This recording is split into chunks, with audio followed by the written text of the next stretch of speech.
रहीम। हमारा आज का टॉपिक है काइंड्स ऑफ ज्यूरिस्प्रूडेंस। तो उन्होंने क्वेश्चन इस तरह से बनाया कि define jurisprudence and explain various kinds of jurisprudence. तो हम लास्ट टॉपिक में ज्यूरिस्प्रूडेंस को तो डिस्कस कर चुके हैं। आज देखते हैं काइंड्स ऑफ ज्यूरिस्प्रूडेंस क्या है। तो उसमें काइंड्स ऑफ ज्यूरिस्प्रूडेंस में salmon divides jurisprudence into 3 kinds. तो सैलमन जो है वो 3 काइंड में डिवाइड करता है।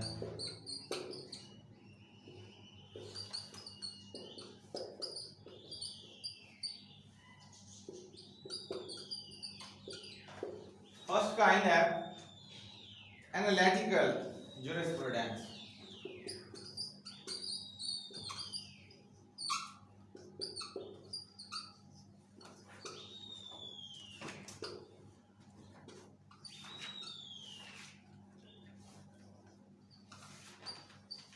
Analytical jurisprudence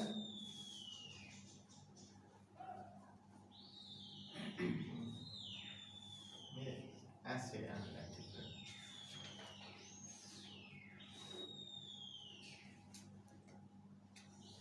analytical जो वर्ड है एनालिसिस से निकला है। कोशिश किया करें पहले वर्ड को के ऊपर ध्यान दिया करें कि ये कहाँ से वर्ड ड्राइव हुआ है, क्योंकि इंग्लिश जो है वो पहले मीनिंग से ही जो है वो कुछ ना कुछ क्लू देता है कि ये बेसिकली है क्या।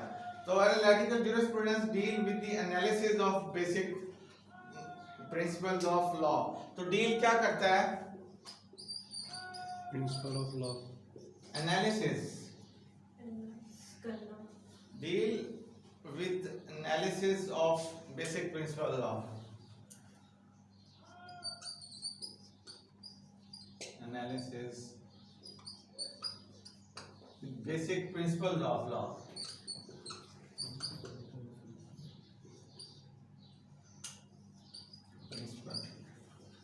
तो यहां से ही इसका जो है थोड़ा सा आइडिया बिल्कुल क्लियर हो जाता है कि एनालिटिकल ज्यूरिस्प्रूडेंस जो है वो डील करती है with the analysis of basic principles of law. तो ये बेसिक प्रिंसिपल्स ऑफ लॉ को एनालिसिस करने का नाम जो है एनालिटिकल ज्यूरिस्प्रूडेंस बताया है इन्होंने। तो इट इज नॉट कंसर्न, ये कंसर्न नहीं है with the past stages of its evolution. तो ये कहता है कि पास्ट में आप कुछ भी ना सोचें, जो गुजर गया वक्त गुजर गया, जो आज के दौर में है उसको एनालाइज करें। आज के दौर में जो कानून है उनको आप लोगों ने जो बेसिक प्रिंसिपल्स ऑफ लॉ हैं उनको एनालाइज करके एक अच्छे से अच्छा कानून देना है। ज्यूरिस्प्रूडेंस बेसिकली आइडियोलॉजीज है, कुछ नजरियात हैं लोगों के जिन्होंने अपने नजरियात दिए और उनकी बेस पे जो है वो कानून बनते आए हैं।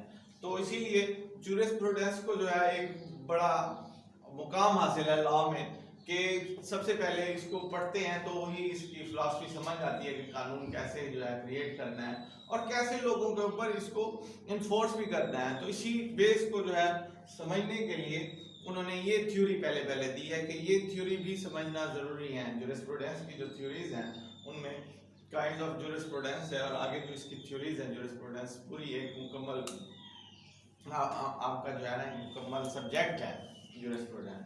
तो इसमें पहली जो है ये है कि इसमें उन्होंने कहा it is not concern with the past stages of its evolution, it is also not concern with its goodness और बैडनेस। तो इन्होंने ये भी कह दिया कि एनालिसिस करने के दौरान जो है आप गुडनेस और बैडनेस को भी कंसर्न नहीं करेंगे। जो कानून कहता है जिसमें सख्ती जो करनी चाहिए उसमें सख्ती करें और जिसमें जो है अच्छाई करनी चाहिए उसमें अच्छाई करें, लेकिन गुडनेस और बैडनेस को भी कंसर्न में नहीं लाना एनालिटिकल ज्यूरिस्प्रूडेंस के अंदर।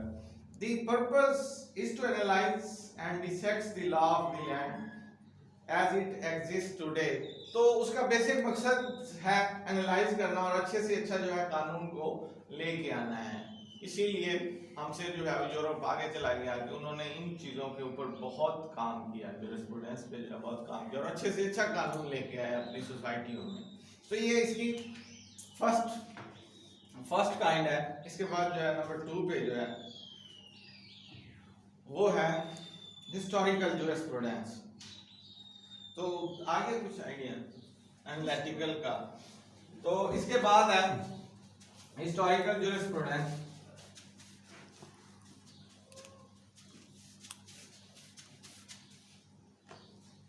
इसकी दूसरी काइंड है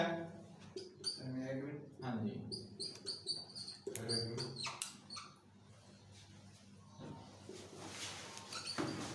historical jurisprudence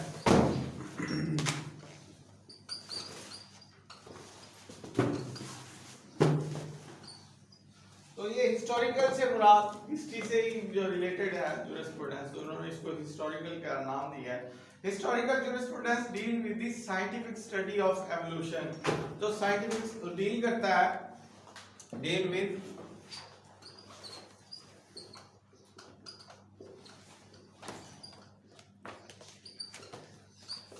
scientific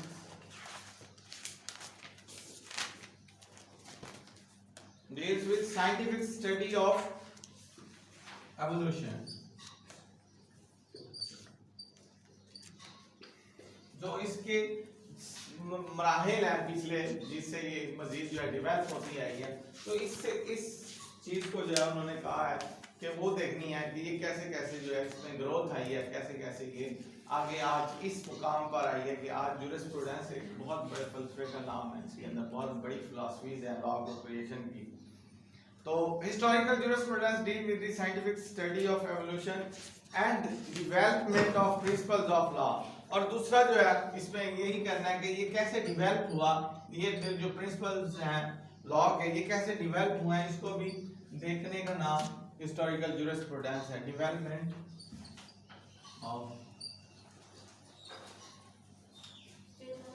principles of law,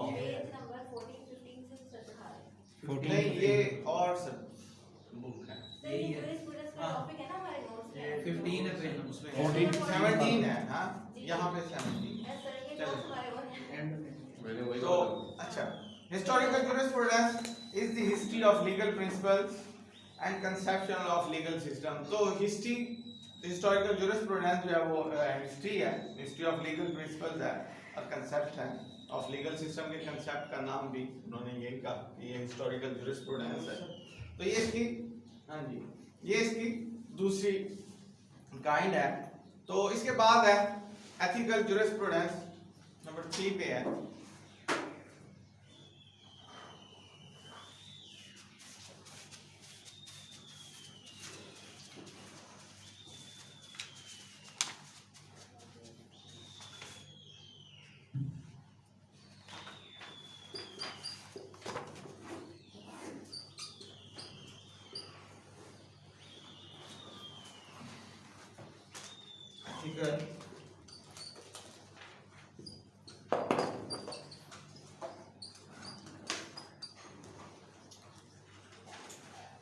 ethical jurisprudence, ethical jurisprudence deal करती है with the law as it ought to be in an ideal state. जैसे कि एक आइडियल स्टेट को चाहिए, जैसा लॉ आइडियल स्टेट को चाहिए वैसे लॉ पे जो है डील्स करती है। तो वो एथिकल जूरिस्प्रूडेंस डील करती है कि आपको एक सोसाइटी के लिए कैसा लॉ चाहिए, उसके बारे में सोचने के लिए आपको इस काइंड्स के अंदर काम करना पड़ेगा। एथिकल जूरिस्प्रूडेंस के अंदर जो है आपने अपना जो है दिमाग को इस्तेमाल करना है कि हमें आज के दौर के हिसाब से, आज की सोसाइटी के हिसाब से हमें किस तरह के कानून चाहिए, इसके बारे में सोचने के लिए उन्होंने एथिकल जूरिस्प्रूडेंस का आपको सहारा लेना पड़ेगा। इसके ऊपर बहुत सारी बुक्स आपको मिलेंगी एथिकल जूरिस्प्रूडेंस की। तो ये भी उसका जो है तीसरी काइंड है जो सैलमन ने काइंड्स बताई हैं। तो it investigate the purpose of law and the measures and manner. Purpose of law को इन्वेस्टिगेट करता है और मेजर करता है, और एंड मैनर इन विच, और वो मैनर्स तलाश किए जाते हैं जिनके जरिए से पर्पस इज फुलफिल्ड, कि आपके जो मकसद है वो पूरे होने चाहिए, कानून का जो मकसद है वो पूरा होना चाहिए। उसको भी तलाश करने के लिए आपको इसी एथिकल जूरिस्प्रूडेंस के अंदर ही सर्च करनी पड़ेगी। आपकी रिसर्च वर्क जो है इसी एथिकल जूरिस्प्रूडेंस के अंदर ही रहेगी। अगर आप डील करते हैं कि ऐसा, अगर आप सोचते हैं कि ऐसा सोसाइटी के अंदर ऐसा मैं लॉ पेश करूं, बनाऊं या उसको दूं कि सोसाइटी में मजीद बेहतरी आए जैसा कि आप एक आइडियल स्टेट में चाहते हैं। तो ये इसका जो है थर्ड, इसका जो है तीसरी काइंड थी एथिकल जूरिस्प्रूडेंस। ये सैलमन ने इसको 3 में डिवाइड किया था। वैसे जो जूरिस्प्रूडेंस है उसमें अदर काइंड्स ऑफ जूरिस्प्रूडेंस में भी हैं। उसमें नंबर 1 पे है sociological jurisprudence, American realism, Scandinavian realism और कंपैरेटिव ज्यूरिस्प्रूडेंस और सिंथेटिक ज्यूरिस्प्रूडेंस। तो हमारा आज का टॉपिक जो था बेसिकली सेलमेंट के ऊपर ही था कि सेलमेंट ने जो 3 काइंड्स बताई हैं वो क्या है। तो ये 3 काइंड्स हैं। हमें पहली है एनालिटिकल ज्यूरिस्प्रूडेंस, हिस्टोरिकल ज्यूरिस्प्रूडेंस और एथिकल ज्यूरिस्प्रूडेंस। तो कल हम इंशाल्लाह ये जो है नेक्स्ट जो है काइंड्स है वो पढ़ेंगे।